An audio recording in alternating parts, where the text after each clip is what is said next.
Let's turn to business news now with Madison Reedy on the other side of me. Hi, Madison. Hello. 10 years since the GFC, the Great Financial Crisis, global financial crisis. What's changed? Well, not much, as we found out. Some regulators have added in obviously some extra measures there, but I would like people to remember as they're sipping their coffee, looking at the beautiful Saturday morning sunrise across the country, that tomorrow marks the day, 10 years on, that the Lehman Brothers Global Investment Bank crashed. It's when it announced it went bankrupt, and that was the marker of the great financial crisis all over the world. And the rapacious, greedy and cynical behaviour that led to a lot of that stuff and led to so many people being overexposed. Exactly, and it was overexposure to the housing market that led to that. So obviously most of the changes that have come in have tried to prevent that again. So if people don't remember, what happened there was that banks gave out all of these subprime mortgages that were called CDOs, collateral debt. What were they called? Collateral debt obligations, CDOs. They were subprime mortgages made up of essentially crap. And then you also had those corrupt credit agencies that were getting paid by these banks, giving them AAA ratings, saying that they were good, so people kept buying them. The problem is these subprime mortgages were sold to people who couldn't service them. Some of them were actually called ninjas, the people who bought them. So they had no income, no jobs and no assets. It's unbelievable, isn't it? Looking back, it is wildly, wildly crazy, and how it even happened. Crazy's benign. I mean, it's cynical. Absolutely. And then you come to now and you 10 years on, say, what's changed? What have we done? Could such a thing ever happen again? And if you don't remember as well, the Financial Markets Authority, which is our version of what they had in the States, the Securities Exchange Commission, which was found to be very corrupt. It turned a blind eye, knew what was happening, didn't really care there.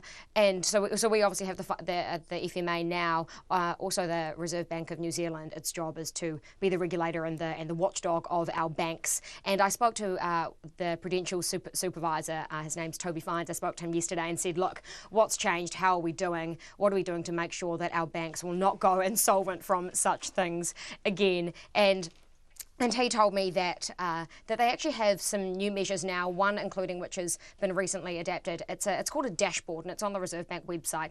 Anyone can go and look at it. It has all of the risk kind of assessments and all of the liquidity and kind of solvency data of every single bank in New Zealand, and it compares them to each other. So what that does is it certainly keeps them on their toes, because when banks are put next to each other, they certainly want to look good. So that's certainly a measure that is increasing transparency, because that's something that people didn't know, which is what led to the great financial crisis too.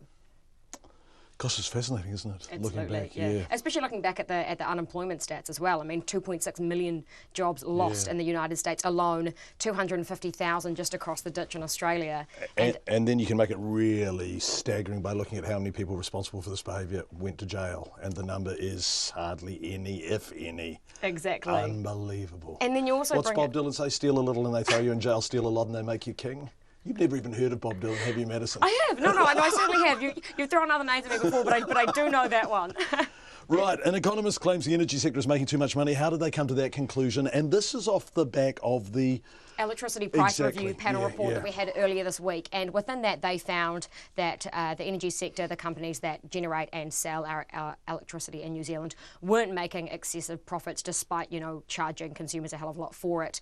So one economist took on this task too in light of that report, and he compared looking at what traders within generation firms, how much they pay for wholesale power and then how much they sell it for. He compared that and found that there was a difference of about $5.4 billion over 7 years. So he's come out today saying that proves the industry needs more competition and needs a redesign.